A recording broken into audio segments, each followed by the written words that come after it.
she went, actually, do you know what? They haven't been able to find the girl for the the mum role for this character. So I'd had the baby by that stage. So if you do want to self-tape, and I was like, yeah, I'd love to. I really like the idea of the project and love the director. So I did the audition, and then they came back to me and went, yeah, the director loved your audition. We'd really love to hire you. And it was a junkie mum. Just had a baby. I turned up on set, and I was like, well, you probably don't need to do any makeup. I've got a 3-week-old, and I don't look like I've slept in about a decade. Just stick me straight out of yeah, I was so method. I was like, oh, great. So that's why I booked the role, because I fucking looked like a junkie. G'day,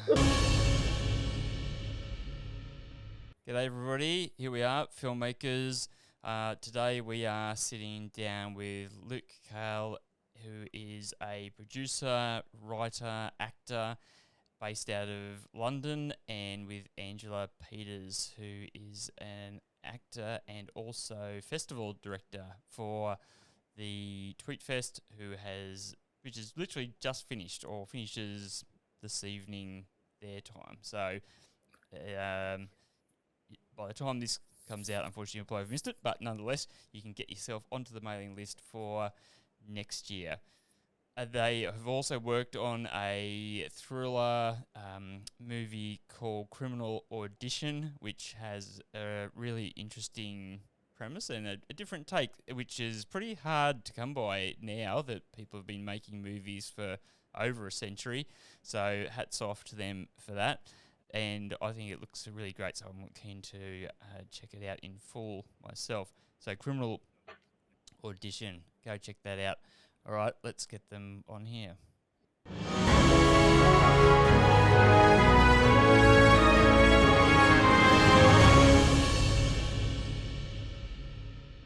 Hey guys, how are you? Hi. Hello. Very good. I've kind of like readopted saying g'day. I don't know, like it just whether it's because I've had more interactions with people overseas, and sometimes that just makes you feel like putting the Australian back on again a little bit, or there is also like a genuine element of just not wanting it to die out. Despite my daughter, I think she'd be quite happy to see the end of it, which is really a fear for me. I think there's a strong chance if we're not careful, it will disappear within a generation. But anyway, that's not what we're here to talk about. We're here to talk about everything that you guys have been doing in the movie scene, and just a little piece of trivia for you guys. Angela, or as Angie I used to know her by, actually worked for a telco down here in Australia called Optus some time ago. I won't name the exact time to date us all so terribly, but a while. It was over a decade, maybe a little bit further down the path. And I worked as a sales rep for a company that was selling the product, so it was kind of funny. So it's really great to actually catch up again and see you. So, yeah, like I suppose... universe for us, isn't it, really? Like we both ended up in the film land after telco. Yeah, exactly. That's right. I mean, you made the transition a lot earlier. I think you went to theatre first. Is that right? So how did that all come to be? I got an agent. So I went to really weird. I went to university at University of Queensland to do psychology, and I was like kind of 3/4 way through my degree, and I was trying to be this is so silly, but I was trying to get into music because I played guitar badly and could sing. And a friend of mine said, oh, you should totally go to the drama school I'm at. It's really great for like your vocals, and you'll be able to enhance your voice. And I thought, oh, that's a good idea. So I had never done drama at school. I'd never even thought about drama. And so I just went and auditioned for this drama school because I wanted to improve my voice. And then I fell in love with acting, and then did 3 years like advanced diploma in acting. So I never finished the psychology because I was off like doing the drama. And then I got an agent in Australia, and then I suddenly, like straight after, I got a commercial, and I'll have to tell you about that because that's a whole other terrible story. Do. Yeah, fascinating. And so it took like another decade before I went back and finished my actual degree that I'd started, and then I was working at Optus that whole time while I was trying to do the acting. Wow, crazy. Yeah, but yes, so the the story. So I've gone and finished my acting. I'm really excited. I'm like a young 20-something whippersnapper. I booked my first job through my agent, and it's the cover of the Suncourt Metway. So every branch of in the bank you go into, you'll see a picture of myself with my little 2-year-old baby and my husband. And my mum was really delighted. So she was going in and getting all the pamphlets so she could give one to all the family. Look, my daughter, she's on the cover of this bank. And Yeah. my agent called me about a week later and went, "They want you back for a commercial." I was like, "Oh my goodness, this is how it starts. This is my big break. Like, I'm about to It's make all it." happening. So I was Yeah. yeah, so excited. And so I rock up on set, ready for this commercial that I'm doing for the same bank. And I'm in wardrobe and they're doing my makeup. And the first AD comes in. This is like my first time on a proper big set. And she took one look at me. She went, "Oh, no, no, no, you don't have to worry about doing her makeup. You're only going to see her from behind." I was like, "Oh, oh, crash and burn." So that was my first job, running away from camera. Oh, it's not so bad. When I Yeah. was, I can't remember the name of the movie now, but when I was about 20, I'd moved to Sydney. So this had again been not too long beyond when I knew you. So I went to Sydney, and a mate of mine was going out with this girl at one stage, and she had a part in a movie where these two Aussie bogan kind of guys are playing PlayStation. And this is not, I'm not making this story up. These two guys are playing PlayStation, and then this guy picks his beer up from in front of him, and this girl pops up from basically giving him a blowjob. And that was her, and you see her for a moment, and then she kind of jumps off screen. It's like. Honestly, Luke, only in Australia will we do this stuff. This would never happen in the UK. That's Using- filmmaking right He there. was using her as a coffee table, I guess, whilst everything Oh, else was happening. So I think that that's embarrassing.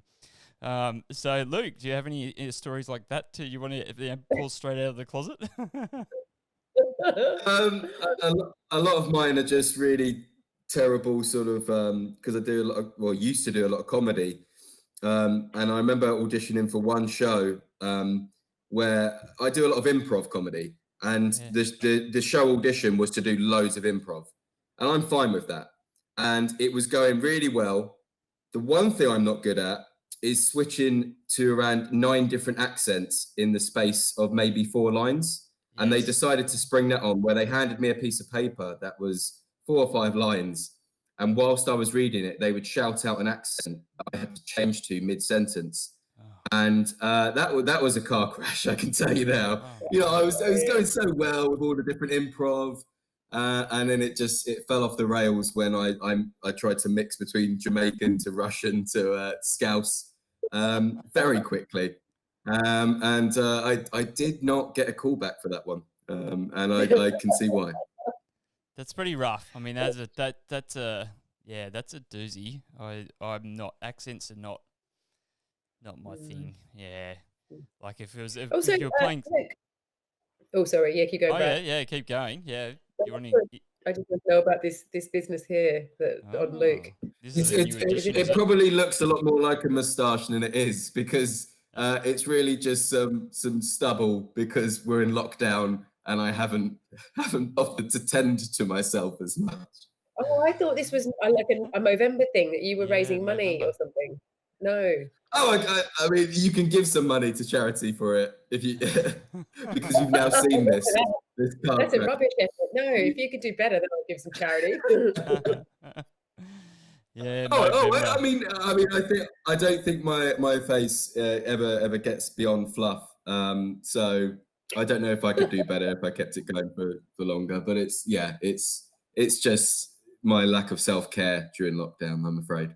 And the quote of the week, and I don't think my face gets beyond fluff. It's great.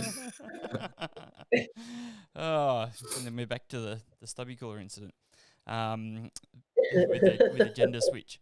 So now, tell me, how did you guys meet each other? It was a dark pub. The lights were dim. No, it wasn't like that at all.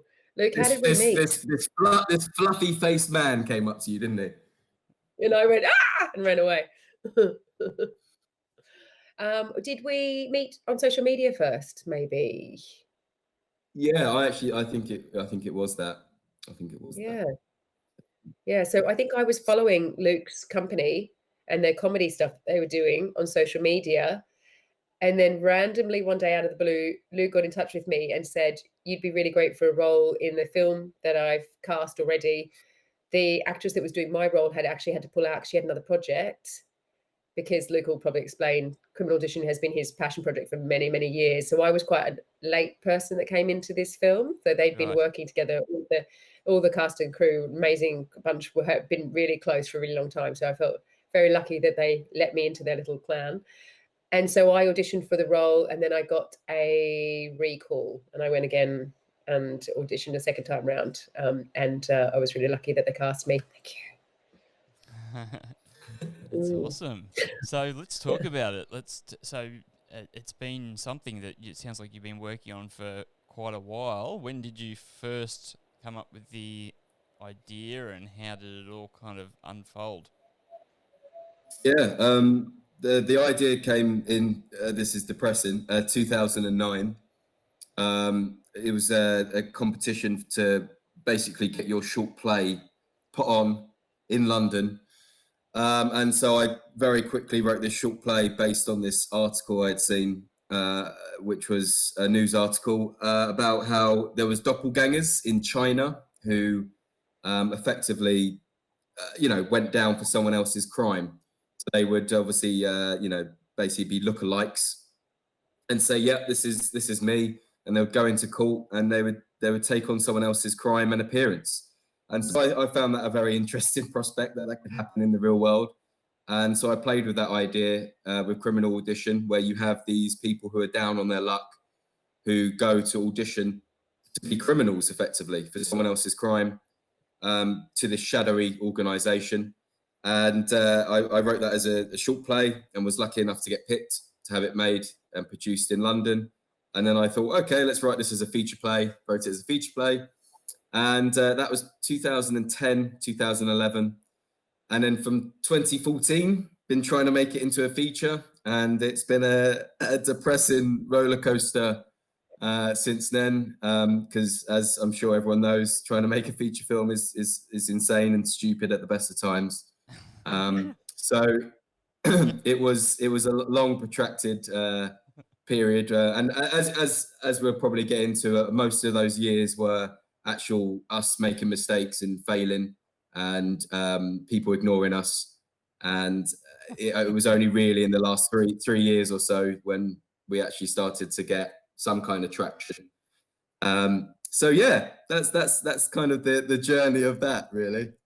Yeah, I appreciate the candor, and it's funny like listening to you say it, because I just think about uh I thought that it was a great idea to ditch my corporate career and kind of pursue dreams of getting into filmmaking myself. It's probably close to 2 years ago now, and so that first 18 months was was really hard anyway, because we've got kids and expenses and things like that. So that was probably a irresponsible move, and I'm sure probably lots of people saw it that way. But I was like, No, no, what, screw you guys. Like, I've got just as much chance to become a director as anybody else. Like, we're all humans, and I do believe that philosophy, right? Like, it's like people Yeah. always look at the end product. They look at Tarantino or whatever. Like, I pick on Tarantino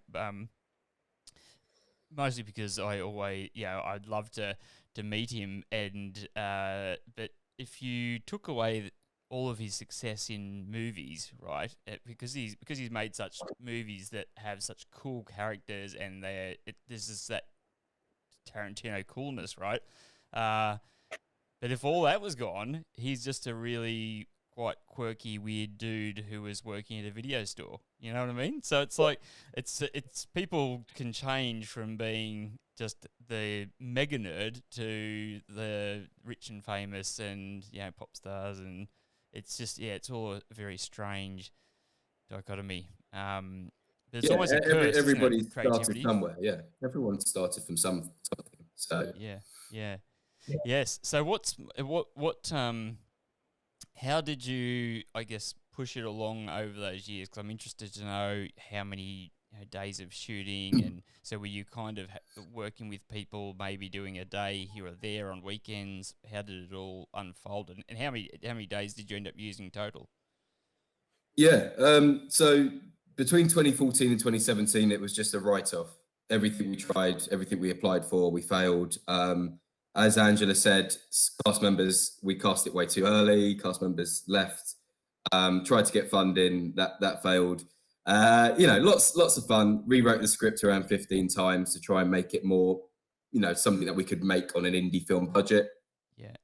As far as the shooting goes, when we discovered that, I think it must have been around 2017 when we discovered we had the ability to shoot what we wanted to shoot now. We sort of mapped out that we needed 3 weeks. And so that was going to be hard enough because obviously, again, indie film, you're working around everyone's schedules. You don't really have the same clout as a major studio. So it was very I suppose just exhausting trying to find a location because the whole film takes place in an abandoned theatre. So we needed it to look a bit derelict. And also we needed the whole space. We needed the whole theatre and access to the whole theatre. And every place I phoned was either, couldn't give us this 3-week block that we needed, or there'd be a caveat with how much they wanted, or it just wouldn't look derelict enough, which would have meant we would have had to do loads of set building and dressing, which would have cost too much. And thankfully, I honestly think I rang every single Fringe theatre and production house in London. But thankfully, we found one who, funny enough, when she was showing us around, that's the theatre manager. She actually was apologising for the mess, and we were like, no, keep the mess. Don't touch anything. Don't please leave this dust. Stop wiping it down. So that was fantastic. We lucked out so much, and they were excellent people as a network theatre. That venue that you got, because I said that is a brilliant venue. I've been there to see friends perform in the theatre there, and I'm like a complete OCD control freak. But I just remember turning up on set and thinking, "This is not the theatre that I remember coming to." Like it was just. Yes, it was dirty. It was filthy, but obviously you needed it to look like that for what you were filming. Yeah. Perfect. Such a good space. It's hard to say too, Brad, until you come to London, you don't even know, like, this is underneath Waterloo Station, which is one of our biggest stations. It's hidden under there, and you've got to go through this car park. So, like, half the time when friends want to go and see their friends in this theatre show, that the mates have to explain really carefully, exit, Waterloo Station via the back, go past the McDonald's and take a right into this weird corridor. So you might think you're gonna end up getting mugged. But then randomly on the left hand is this like little theatre, and then you go into the theatre in this other world. I love stuff like that. It's got great character, and that lends itself for the film because we needed it to sing straight away. And as Angela said, because it's so out of the way, there's no phone signal down there. So when we were filming for 15 days, Monday to Friday, you do feel like you were, disconnecting from the world, and people could focus on filmmaking because no one, unless you're willing to walk 5 minutes or 10 minutes down the road, you're not going to get any phone signal.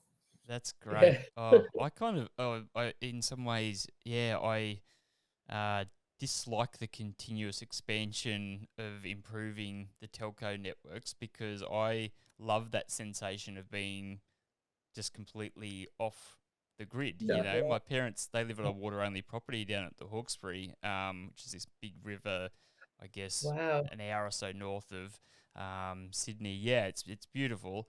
Beautiful. And and their mobile signal is quite patchy now, but it used to be 0, right? So like if I went to visit, and I actually haven't been for years now, but it used to be as soon as you went under the bridge, basically. So you'd go by, they had a little fishing boat, commuter boat sort of thing, and you'd get in the boat and then you'd go under the bridge, and pretty much as soon as you went under the main road bridge heading further upriver, your phone signal would drop out, and so they'd be like, okay, I'm off the grid now for however many days you would go. So yeah, I think that's nice.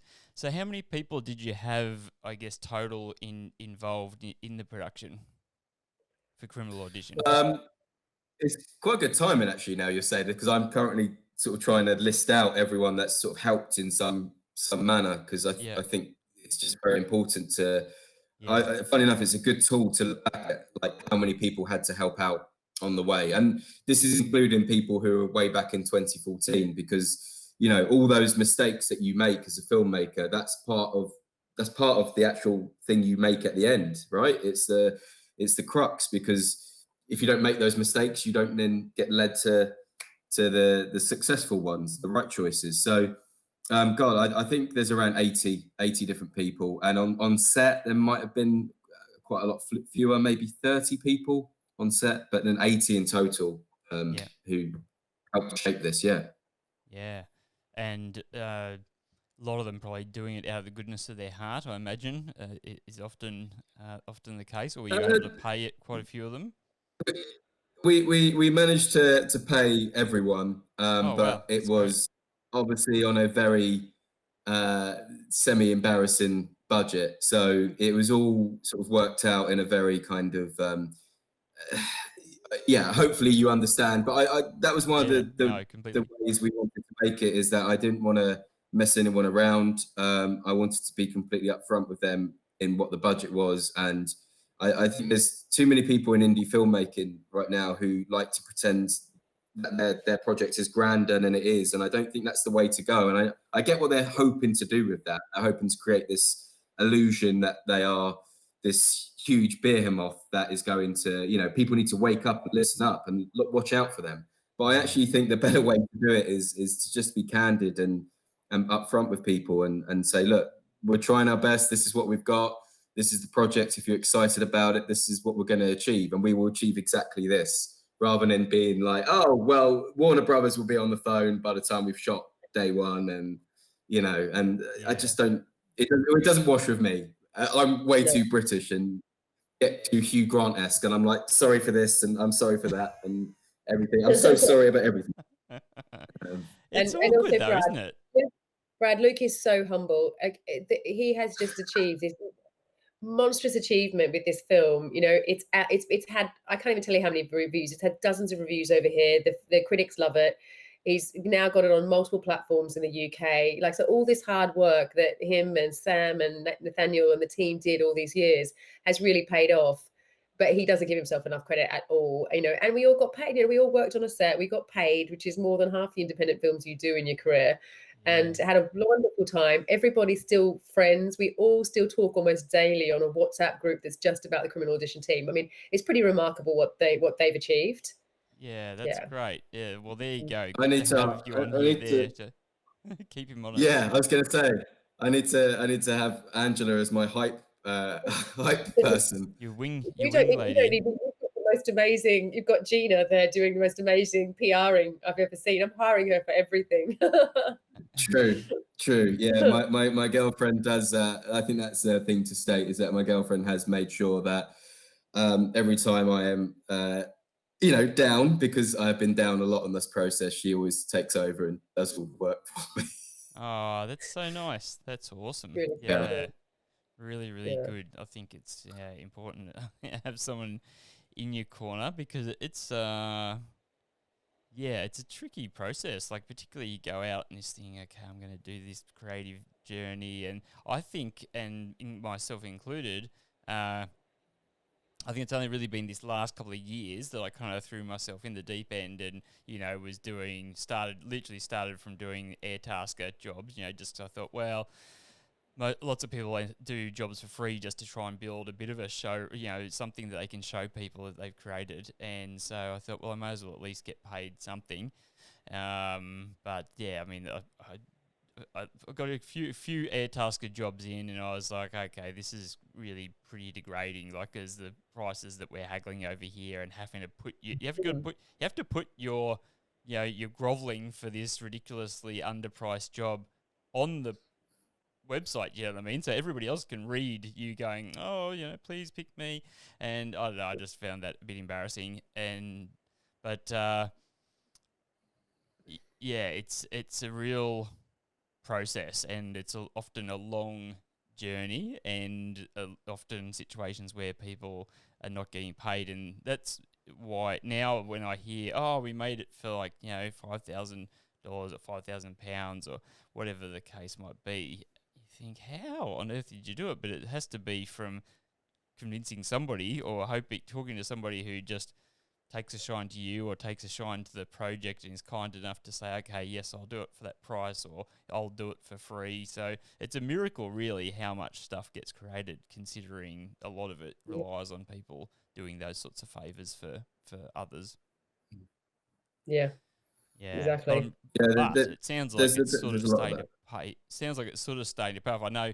I mean, you were mentioning just before the show started that you love writing and that you were doing more writing work as a part of your day job, but lately you're getting involved a bit more doing producing, and that's kind of spun off the back of Criminal Audition. Is that right? Yeah. So I think ultimately I would love to just make a career out of writing. Sadly, that's not always going to be the case. But the producing has become, look, I don't love it, but it's become a necessity to getting things done and being able to do some more writing. Yeah. So I think that's something. Funny enough, we were doing me and Sam, who's the director of Criminal Audition. We were doing a call with a filmmakers club here, and we were saying actually a lot of people love all the exotic, exciting things in filmmaking, the writing and some of the acting and more creative elements. But when you say that, well, maybe if you produce a bit, you'll get to do more of that. And I think that's often where people fall down, because it is those ugly parts that people often hesitate on, because there's a learning curve there where you have to sit and learn that business choice. But yeah, no. So right now the producing has kind of taken over, and it's, hey, if it's paying the bills and oh, Sorry. oh. wrong button. I was going to say the intro is very sweeping, and that was almost like on the Oscars where the person's spoken for too long, That's and they're it. like, play the music, cut them off, cut them off. I might introduce some of that.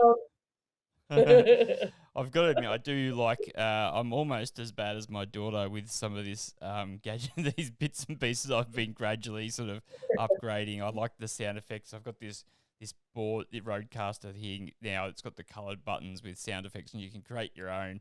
And I've made a couple of like pretty embarrassing sound effects on there, just my own little jingles and such. But my daughter gets on there, and if I didn't stop her, she would probably just stand here all day talking into the microphone or singing to the microphone, and she has the headphones on, and she's just rambling away, and then she's hitting the applause and the laughter thing. And she's like, "Oh, thank you," and she thought she had some killer joke the other day, and she was trying to explain it to me. I'd heard it, like I was trying to work. They're not supposed to come in here and bother me in the daytime. That rule has never worked at all. And so she was in here and she's doing that, and I'm trying to work over here. So I've heard this whole ridiculous thing that she's been doing, and then she's like replaying it to me. I was like, oh yeah, and she's like, oh, you should record it. It would go viral for sure. I was like, not too sure. But anyway, it's kind of cute. So talk to us about actually we'll give you a break for a second. So Angie, I'm just going to call you Angie if that's all right. So I mean that's what I do get called. Apart from I just made my acting name on IMDb Angela. It just made sense to be Angie to my mate and Angela on. Yeah, Angela, the more formal name, the grown-up name. Very grown up. Being a grown-up, it's overrated, isn't it? So overrated. You can't wait to get there when you're a kid. Like even my kids are already like, it's going to be awesome. I'm going to be just to eat ice cream and stuff. And you're like, no. And if you read the book Hurrah for Gin, you realise that we definitely need to give our children that book really early on, so they get the practical realities of life after you get older.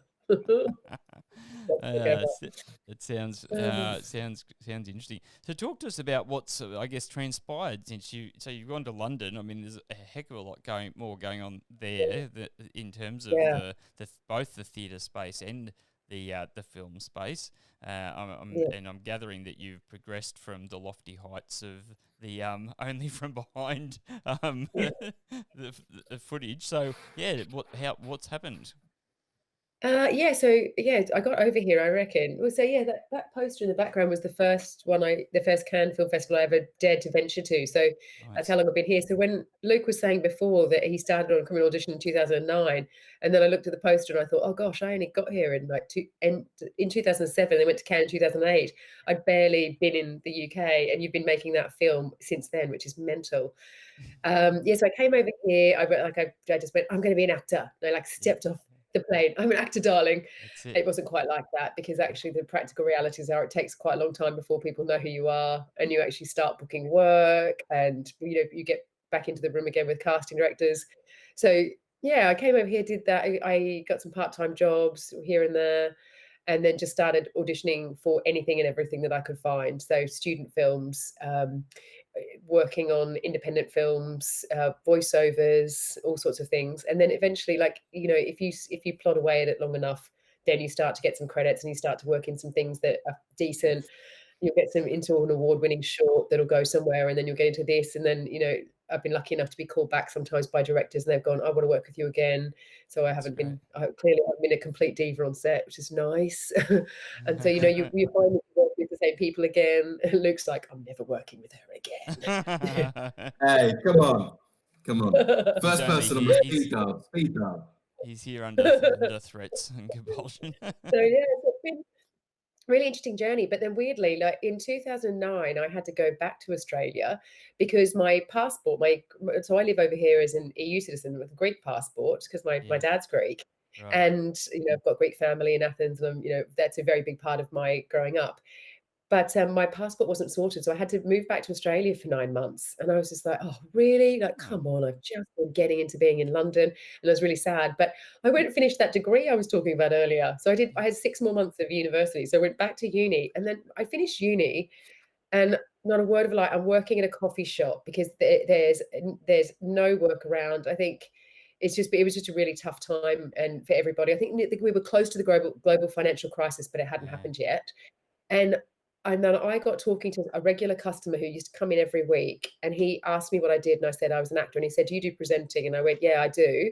And he said, "I want you to come and show me your presenting work."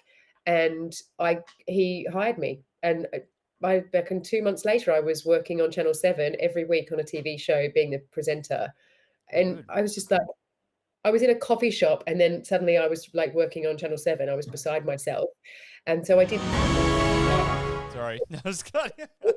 And you cut, To you both talk of too you. long. Stop. Get out. I don't want you to feel like that at all. I'm the opposite. Do Like it to me I as well, love Angela. Do it to conversation me. and detail and stuff. So let's keep Brilliant. going. You're in the coffee shop. Yeah. The So yeah, so I presenting, did yeah. that, and then I came back to London. I was like so happy. I was like, oh my gosh, I've done something, fairly decent while I was in Australia. It was a really amazing job, and I had, someone who dressed me every week, and everyone I knew in Australia was like getting to see me on TV. And then they invited me back, and they were like, "You can come back every season now. We'd love you to come back." I was like, "Oh my goodness, I was going to fly back to Australia once a year and do 3 months in Australia." The global financial crisis hit. The show stopped after it had been running for 10 years, Mm, and that was the end of that. But what came out of that was it gave me some confidence. It gave me mm, a quite decent, credit on my CV to bring back to London. yeah, And it's all. I think half of it is like your mindset. I'd come to this country and said I'm going to be an actor, so I was no longer the corporate Ange, and that's what I wanted to do. So I walked that walk. I talked that talk. I tried really hard to be a nice person and not be a jerk, be somebody that people might want to be around, and just worked really hard. Like when all my mates were, all my Australian buddies were going on holidays and having long weekends in all these amazing European countries, because that's what you do when you come here. I was yeah. going to every audition I could in warehouses and strange places, and leaving my flatmates at the time. I'd leave them a message saying I'm at this address tonight, because I'd been in an audition and I wasn't quite sure where it was in London. So that way I knew if anything happened, they could track me down. It was like that, because I was so keen to get some credits, and it worked because it helped me to I did enough auditions, and eventually someone cast me in things, and I got to work, and then it Yeah, just sort of goes from there. And then I got better and better agents, and got some big, really nice, like really big commercials that helped pay the bills so that I could do more of the fun stuff, and got some big awesome. voiceovers. And yeah, that kind of stuff then helps you, because then you get to do the stuff that you really love, like Criminal Audition. They're the Yeah, jobs we want to do. But yeah, there's other work that you do, there's the other work that you do, the presenting, or some people love presenting, but you might do corporate presenting or voiceovers, you might do role plays or medical role plays. There's all these other acting things you can do that can help you to earn money, so you can do the really cool stuff. Yeah, yeah, Yeah. yeah. It's While you're interesting, waiting for kind of. Tarantino to call. Tarantino, call me. I always put at the end of the show, actually, I always say, if anybody can introduce me to Quentin Tarantino, or if he's watching and wants to have a chat, then let me know. And Um, my other he, my other wish list is, Quentin Tarantino? well, I don't, but he was in Cannes last year when I went. It was the first time Ah, I'd gone to Cannes in years, yes. about 2 meters away from me. And Oh, he was no sitting joke. by himself having a martini at lunchtime. And I was sitting at a table with a casting director and a producer. And we were like, Tarantino's over there. And I've never seen two of my friends just turn into giggling schoolgirls like I did in that moment. They were like, and they were looking for their lipstick on, and they were going to go and run over to him. But, he had two bodyguards by him. Like, he was literally just 2 meters away. And then slowly, as people started to recognize him one by one, people were going over, and it just became really awkward because you could see he was just not going to have a martini by himself. But then, I mean, he Yeah, was in a very public place, in a very yeah, public open yeah, space. He must yeah, have known that he was going to be approached. So yeah, so yeah. I've been in Presents. his circle, Mm, in his presence, yes. close. Yes, so But close. I didn't slip in my card. Damn it. Didn't throw him. Yeah, number. It's I don't know. I think about these things sometimes, like with the whole concept of fame and what have Mm, you. Like like I'm literally in the last stages of doing, the first major video kind of announcement of this video streaming service that I've been basically working on since COVID kindly squished my fledgling video production business. But it sort of was kind of, I'm going to call it a blessing in disguise, because I'm an optimistic, hopeful person. And when you see this campaign come out, you'll go, okay, yes, only a very ridiculously optimistic person would do that, because I'm trying to do this, world's first gigantic, gigantic crowdfunding campaign to basically the goal, in short, is to raise money to launch to launch the video streaming service. And the platform itself is called Flicks for Good, FLICKS, the number 4 good. And the idea behind it is it's a social enterprise, which is like a not-for-profit for people that aren't familiar. And the main thing is you have to give at least 50% of your profit to the causes that you say that you support. And yeah, it was kind of like when my business went kind of down the drain, and I tried to scramble around thinking who else is going to be, doing things, who's going to do better, because I'd been through the GFC and I saw other, companies thrive in that environment. So I was like, there's always someone who does better. And, mm. even like there was the toilet paper crisis, and I reached out to people who sell bidets, I thought, well, maybe bidet sales might go up. He was actually one of the only people who came back to me out of hundreds of probably messages I sent, and he wasn't actually looking to do business right there and then. And I just thought, oh shit, like, there's going to be all these people in the Western world who are potentially literally going to have no job or no revenue stream, have Yeah. very shortly after, possibly even no food like in their house, because 70% of the population spend what they earn. Even when people are earning good money, often they're Yeah. living month to month. So, and they've still got all their bills to pay. And this was before the stimulus money came out. So I was thinking, oh my goodness. And like again, like being a positive person, I wasn't thinking, oh, I'm not going to end up in a situation where I become suicidal personally. But I thought, all those people who are already prone to depression and thoughts of suicide, etc., if now they're in this situation of hopelessness, and unfortunately it has come to be that a lot of that has happened, and domestic violence and stuff like that, but not to dwell on that. So that would kind of put all that thinking at the same time as tuning into how much money was being spent on video streaming, Yeah. and it's actually skyrocketed through the whole COVID period. I was just thinking, surely there's a way that we could get some of it. You know what I mean? Like, sure, you might not. And in the very beginnings, I wasn't thinking too big. I was just thinking, oh yeah, I'll try and create this video streaming service, generate some money. But the more and more I thought about it, I thought, you know what? Like, if you know, if you were able to get some good content on there and either acquire it from the markets or over time have the dollars to spend on it just the same as the other guys, and then you have a fundamental purpose of doing something good for the world, whereas the others are just there to make money. And it's not to slag those guys, because I have Netflix and Disney, and I enjoy their content.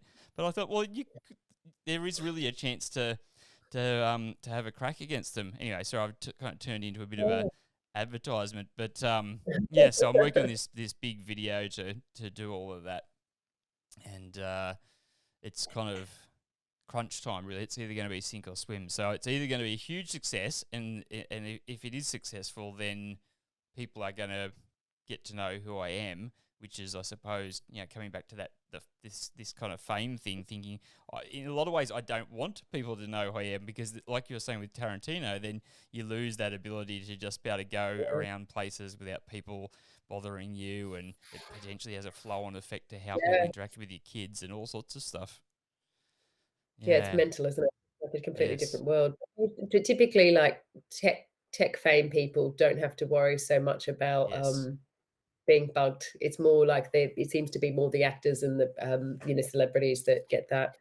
Indeed, well, Luke and I will let you know after Criminal Audition releases on Netflix, because it's totally going to get picked up by Netflix, isn't it, Luke? Any day. We're just waiting. So where can people find it at the moment? Where can they find it? Call us. Yeah, so it's out in 21 countries so far. If you're in the UK, it's on Amazon Prime, Sky Store, and iTunes. Yes. If you're in the US, there's far too many platforms for me to remember or list, but it's on a lot, so I'm sure you. But sadly, in Australia so far, it is not out yet. But I know sales agents are trying to sort that out, so hopefully soon. Yeah, but I'm sure in Australia, if you find a VPN, yes, yeah. If you're really well protected on your home internet and making sure that nobody can trace you, track or trace you. Yeah, indeed. Well, it's really exciting, I think, for both of you. It sounds like things have, you've done a lot of the hard grafting, to use the pommy term, and you have certainly taken on the accent. There doesn't seem to be almost a shred of the Aussie accent in there. Oh, you say that, but if I'm talking to anyone from England, they'll say I don't sound like I'm British. If I go back to Australia, they'll say I sound like I'm not Australian. But so I'm like this kind of hybrid. But then when I go into auditions, I have to go full on English, and then when I do my voiceovers here, I go full on Australian. So I just have to turn it up now and turn it down. But this has kind of become this weird hybrid neutral accent. Because Luke, you wouldn't say I sound English, would you? No, see, fascinating. Yeah, I think you sound really British now. Yeah. I think that, but nobody else does. My partner's very British, and he does not think I sound English. So when we used to go out to parties back in the day when you were allowed to go out, we'd be somewhere and people go, "Oh, yeah, it's the good old days." And we'd be standing there, together having a drink and we'd meeting someone, and then about a couple of minutes in, they'd go, "Oh, you're Australian, aren't you?"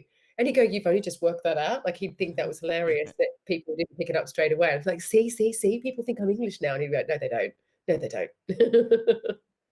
You would definitely fool the Aussies. Yeah, it is funny. My sister lived over there for a long time, and she picked up a few bits and pieces. I used to give her a hard time about. Yeah, it's very strange, Brad, having children that are going to have a British accent. Like my little one, his accent is so posh. When he says little words, I'm like, "Oh my God, who are you?" That's really weird. Like, that's really funny. He doesn't go, "G'day, mate." Yeah. So I think it's great that you can sort of have that point where you're, like you say, you're in between, so you can always just turn up one of them rather than having to, pick up some things. You've now got that balance. You wouldn't have hired me back in 2009 for a British role, because I did not I only sounded Australian. As much as I thought my British accent was good, it was terrible.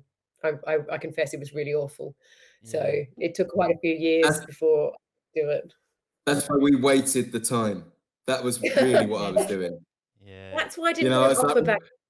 Yeah, they were Oh, like, can we, Luke, we're ready to film. And I'm like, she doesn't have the accent down yet. For God's We'll sake, wait. just give me a bit longer. We'll wait. she's worth waiting for. Yes. You've made Yeah. my year. Yeah. Luke, tell us a bit about the stand-up. Like I'm really kind of in awe of people that do any form of comedy. It's every so often when I think I'm having maybe just some sort of mental issue of I think, oh, maybe I could have a crack at doing that. But I don't know. Like it sounds like I find this, and I mean now this is a recording, and that's so that's okay. That's actually saved the day today. Nobody watching knows, but we had a few technical dramas at the beginning of this, and so I find live streaming probably strenuous enough, just with the different kind of things that can and do go wrong. Yeah, but talk to us about stand up. Tell us about tell us about the first time you did stand up and why you decided to do it to begin with. Well, similar to what you were just saying, I think it was always on my mind. And having done lots of sketch comedy, I thought I really wanted to give it a go. And the important thing with stand-up comedy is you have to be very self-critical. You need to be able to walk off and say, right, why didn't that work? What should I push here? What should I change? Because it's also so finite. So, I've seen people come on stage and they've clearly like learnt their lines so much to the point that the performance itself becomes rigid and the audience sit frozen and they don't want to laugh, not because they don't find you funny, but because you yourself don't seem relaxed. So there's so much more that needs to be worked on every time you go up there. And as I said, I saw someone go on stage, really good jokes, but just no sort of personality or looseness to them, didn't get any laughs. The next person who comes on stage clearly had no script, free forms, just picks at people in the audience, and he gets so many more laughs, because if you're relaxed on stage, then the audience are relaxed and they'll laugh. But yeah, I started in there are rooms, and I'm sure there are some in Australia that are considered warm rooms, which are like where, friends and family kind of thing, where you can perform and not feel too pressured, and everyone's encouraged to be that kind of, give that warm feeling. So that was a good starting point. But yeah, there was a lot of just 5-minute, 10-minute gigs, testing out the same material and trying to add little inflections or holding or pausing for a longer session. And and eventually I entered this competition, which is this nationwide one in the UK, and you go through heats. And I got invited to go to Edinborough Fringe Festival to get into the finals or whatever of that is. That's and exciting. some real famous people, some real famous people have won it before. And typically in the final, my set that I was doing had a sort of, I bring a laptop on stage and I play a few audio files.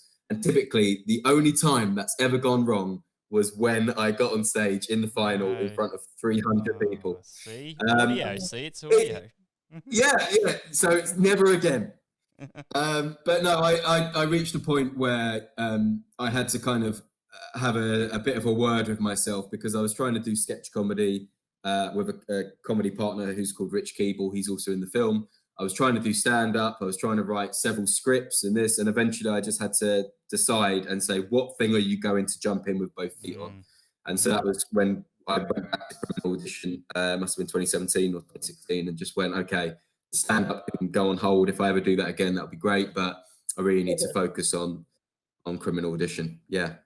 Yeah. What though? I think it's really interesting though that you did it, because so my partner comes from a sketch comedy background, and all his mates, and lots of them have gone on to do loads of really big. I won't say who all the people that he worked with, but all their names. They do quite big stuff now. Lots of British actors start in that space, in that comedy space or that stand-up sketch space, and then they go on to do lots of acting. It seems a really credible way over here to get established.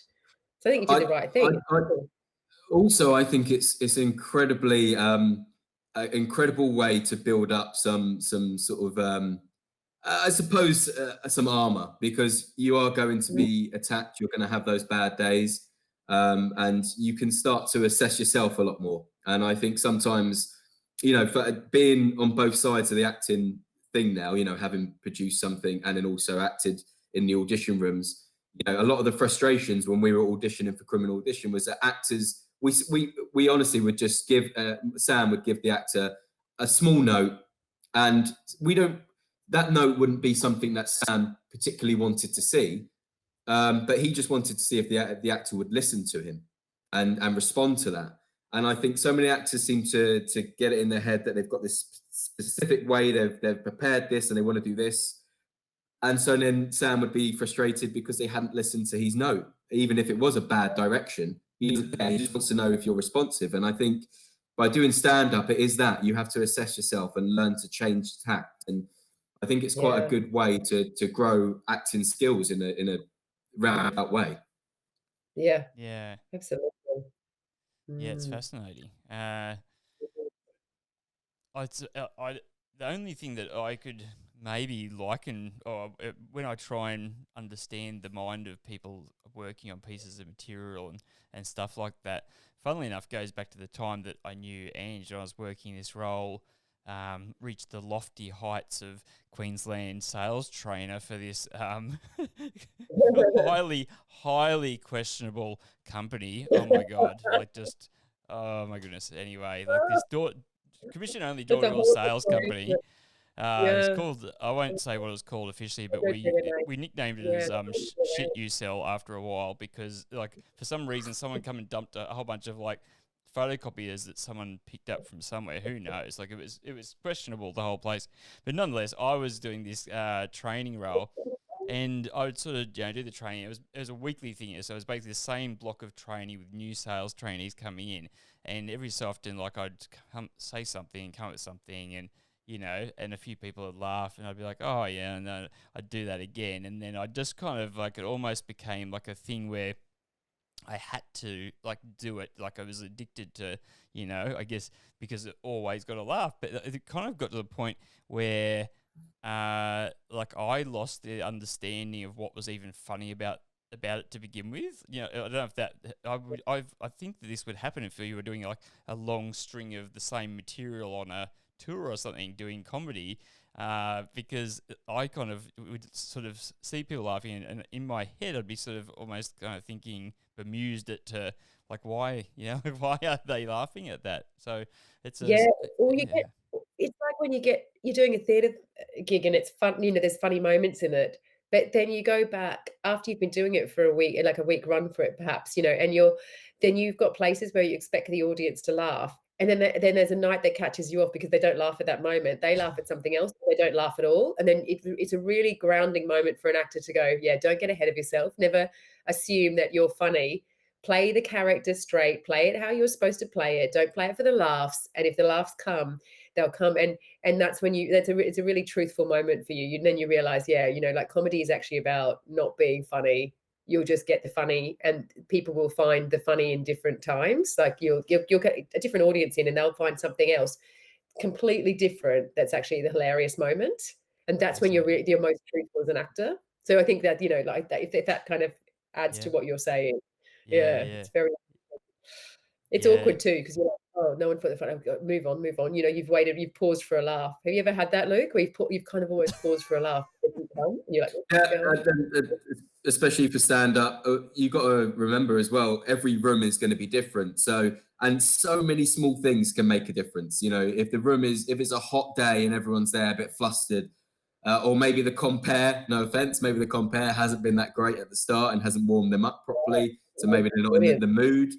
So there's always these little factors you have to take into account. And sometimes I would look on and see that maybe the audience weren't in the mood for, you know, long form, because a lot of my stand-up used to be quite long. You know, then I would set up a joke and pay it off around 10 minutes later, that kind of stuff. So I would see that they're a lot more in the mood for, like, they're being heckling and they're sort of shouting out stuff. So I knew that stuff wouldn't work. So I'd have to just go on and be like, right, we're going to just interact with the audience instead, because so you just have to be flexible to, as you said, Angela, what the audience is like on that evening. So it's the same as theatre, yeah. Yeah, it's quite fun, and also and then it comes down to editing too, doesn't it? Because you've got some really funny moments in Criminal Audition, but if you could play, you could play your character. You know, it could be funny, it might not be funny. But then if it's edited badly or directed badly, you still may not get the laughs at the moment that could be, you know, actual cinematic gold, as you might know. Yeah, Yeah. I'm sure you've had the same as me over the years, Angela, where there's been films that you remember acting a scene in, and then seeing it in an edit, and you're like, oh, the humor's gone. The humor's gone. Should that moment? Oh well, moving right along. What have you done?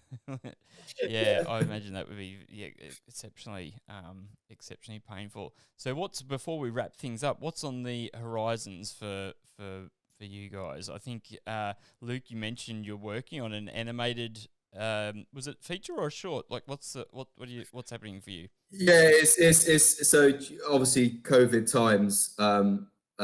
We've sort of pivoted, and we've been lucky enough to get this grant award. So we're making a short animated film, which is something that is at least a bit more possible in the UK. Currently, we're in lockdown, so it's very very tough to make things. But then we haven't forgotten, what Criminal Audition has sort of started, and we've got me and Sam, who's sort of my writing partner, and he directs and I produce. We've written a new script, and we've got a few other ideas as well. So we're just starting those conversations, but obviously they've been delayed because of where we're in. So hopefully by the time the animated short is done, we can start to look towards making a new feature. But obviously we want to go bigger and better. So that again features all these wonderful things such as money. So it begins. Yeah. Yeah. Indeed. I've got to say, I think that is one thing that I have found a little bit encouraging, like when I was still full-time really pursuing the concept of doing directing, and then I was thinking, and like it's probably just one of those daydreams that everybody has. It's like, oh, I'm going to be a writer-director, I'm going to do both. And so I've got like the bones of a sci-fi script over here on the wall, which would probably take a budget that would be ridiculous. Like, and so who knows that you ever get it for us, particularly as a first movie. But I started to take it more seriously just because there was a competition that was supposed to happen at the like an event. There's this outfit called Screenworks that do a lot of stuff in terms of helping different people find their way and getting financing and what have you. They're doing a really good job, actually, and so it sounded like a really great event, and there was an opportunity to pitch there. If you got into it, with your treatment, then you could pitch it, and there would be producers there. So I thought, oh, you never know. Like I could turn up and somehow not not wet myself and just basically pitch this thing and see if anybody takes a shine to it and do all the networking and schmoozing and stuff like that. But I guess the point I was trying to make is the idea of having a slate, I suppose, I found refreshing, because I've been, like you were talking about, and having that word to yourself to kind of go, okay, what are you going to do?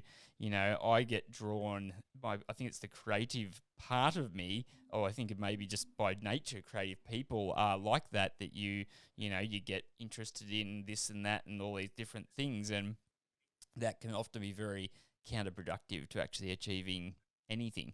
So that's quite a self-aware sort of moment. And when you were saying that, I was also just, I guess, laughing a little bit, because it's always kind of funny when you have to have a stern word to yourself. Do you address yourself by first and last name? Yeah, definitely. I play both roles. So I play the angry dad, and then I'll move on the spot, turn around, and be the disappointed and shy child. That's definitely what I did. How about you, Angie? Do you, if you were having a word to yourself, do you run full name, last name? First name Angela, I think. First name, full name, Yeah, full first name. yeah, I think so. Yeah. Do I even use my name, or just angry with myself? I huff around a bit and then don't get a coffee, try and calm down. Yeah, I used to have times where it'd be like, okay, Houston, come on, like what, what are you doing? Like what's going on here? Exactly. Yeah. Well, fun times, you guys. Well, for me, it'll be wine. For you, well, it could also be wine. Wine as well. Wine as well. No, I've got the gala tonight, so I'm not allowed to drink until the gala starts. Yeah. Hey, let's talk a little bit about How has it all been? How's your festival gone so far? Oh, it's just been really great. I like, honestly, I won't bore you too long, but the fact No, that no, we've all there's our no last rush. five Obviously, years. 5 minutes or so. We've got plenty of time for a few more stories. No, we're just really thrilled that because we've always done it in a live event, and we've done it at the Picture House, which is a really iconic set of cinemas over here for our gala every year. And we've had press and a photographer and the boards for people to stand in front of and get photographed. And so this year I left it till the 11th hour before myself and the programmer and the Tweetfest team went, okay, it's going to have to be online. But it's been really well received, and we've made it more fun by doing some interviews with some of the filmmakers that have got their films in the film this year in the competition, whether they're official selection or in competition. We've interviewed some of the actors and just had some little bite-sized interviews with them that have gone online, and there's been lots of hype, and the filmmakers themselves have been really happy. Just they've been really excited about having their films in, and they've enjoyed the film festival. So I'm just really happy that it's actually been okay. So tonight we're all going to be, all the filmmakers that are in the competition are going to be on Zoom, and they'll hear who wins, best actor, best actress, best film, best international film, and all that kind of thing. That's the Nice. closest we can do to a live event since, like Luke said, we're in lockdown. But I will, I will put some makeup on and have a champagne and, Yahoo. But yeah, we've had a really great festival this year. We've had some amazing films. We've been Yeah. really blessed with, I've been banging on about it on social media, but we've got one film that was directed by Zachary Woods and has Will Ferrell in it. And we've got, Oh, wow. yeah, Jasmine Jobson and Michael Ward, who are both in Top Boy. They're in another short film. We've got a couple of films that have screened at London Film Festival this year. One that was in Cannes. It's so there's some really wow films, and then equally some really impressive lockdown films there, where filmmakers have made really great stories out of a Zoom conversation. So Yeah. That's uh, terrific. yeah, it's pretty sweet. Like half of our submissions this year were lockdown films. It's really amazing that we faced, for Luke and I, we've been in a country where pretty much since March we've been in some sort of lockdown, because even when the pubs were open, it was very difficult, and then it's closed again, and it's about to reopen. But in the face of all of that and a very challenging year and not being able to see family and stuff, people are making the most of it, and filmmakers are going, you know what, I'm going to make a film, and they're banding together with their buddies and making things work. And I'm really, I'm really impressed. I did Yeah, not do it. that's I did not awesome. do it. I just sat around feeling sorry for myself, but whatever. Well, you'd still put this together. You still got the Yeah. Tweet Fest Yeah, happening. we managed to do a film festival together. Yeah. Yeah. Thank Yeah, you. yeah, Sorry about That's my, no mean feat. it's yeah, like therapy. exactly. It's also like therapy. I love it. Yeah, I'll be back next week. yeah, yeah. What have It's been a the highlights? What have been the Yeah, yeah. highlights so far? Have you had any a sort of standout festival. films? Yeah, I've had some favorites, and interestingly, I probably some of those people have been interviewed as well, because you just get so excited. So there was this one short film that's about a minute and a half long called Cat, by this director called Mark Johnson, and he's done this little tiny cute comedy horror with his daughter who's one, and it's just brilliant. And I hope there's some way that you can see that, because that's already screened now. Yeah. There's a film that's in competition called Majority, made by a New Zealand originally director, Tessa Hoff, and it's amazing. And just it's like an acting lesson watching these actors in this. And one of them is her son. He's playing the little boy, and he's incredible. And so yeah, there's been a couple like that have just really blown me away.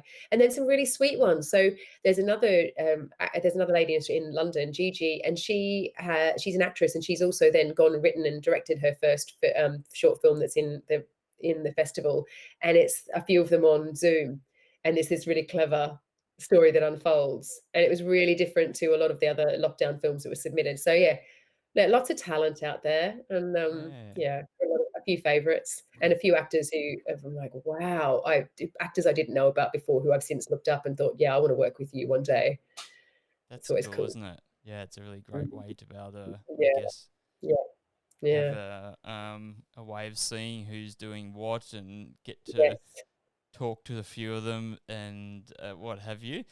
Awesome. Well, enjoy the gala. Uh, yes. Luke, I can't wait to check out Criminal Audition, and I'll definitely stay in touch with the both of you over the years, and You'll either see me like skyrocketing into the stratosphere with Flicks for Good, or you won't know anything. you won't know anything has happened. Just keep I'm going. putting it all just out keep there. going. I just thought, like, you know what? I don't care. Like, yeah, if I end up like with egg on my face, then so be it. Like, I'd rather go. You know, it probably sounds a bit corny, but I'm more of like the go hard or go home type sort of thing. You know, so I thought if I'm going to push the boat out, I may as well just push it all the way out. And then the more I started daydreaming, I was, you know, like, why don't I just try and go for this, like, almost like lean into that and go, okay, let's just try and get everybody behind doing something that's never been done before, and let's try and do something that's done predominantly via word of mouth, because I just couldn't stomach the concept of only being able to rely on capturing somebody's attention in 3 seconds and all those ridiculous social media metrics. I just thought, or the algorithm not even showing it to people because you don't talk to them enough on Facebook. I thought, no, stuff that. Like, I'm going to have to try and get it to be good enough and compelling enough and implore people to actually share and get involved. So it'll be really interesting to see what happens. If anybody's watching and you want to help in any way, I definitely have plenty of room for help. That's for sure. So reach out to me. Also, just a note, Tim Ferriss, who is now massive, you know, Yes, when he sure is. the 4-hour work week, I think he talks in his book or in podcasts about how between 10 and 30 people said no to him to making that book. And then it went on to be, you know, a Times bestseller for years and years and years and years and years. And he's huge. So Yes, you just, when you get a no, you just keep going. And you get another no, you just keep exactly. going. That's it. Persistence and keep adapting ideas. If this one doesn't work, find a new way to adapt it, find a new way to showcase it. Just keep going. Yeah, Fine. exactly right. That's right. That will definitely be the case. If the crowdfund doesn't work, then I'll go probably the private investor path, and then if that doesn't work, then I'll cry for a while, and then I'll probably just get a job again. There you go. This is that crowdfunding didn't work for Criminal Audition, so we tried something else, and we tried something else, and we kept going. Like, Yeah, just find a way.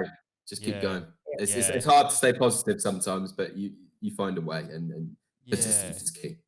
Well, that's what I do love about the filmmaking community and musicians and what have you. They understand all of that, you know, that it's a lot of slog for only a few people to break through, but you're not going to get the chance to break through unless you do all of the, you know, all of the slogging, or creating your own luck. Well, there's that kind of saying of basically, being prepared for the lucky moment so that you happen to cross paths with somebody, and away we go. Tarantino, here we come. For everybody. Thanks, guys. Really good to have you on. It's been awesome. Thanks. Have a good day. Oh, I need to take a picture of you guys as well. Let me take a picture. Oh, Fabulous. take a photo. Ready? Or screen grab. Smiling. Oh, you look fantastic. Thank you. All right, have a good day, guys, and evening ahead. Yeah, enjoy your beer. Bye. Bye. All right. Bye.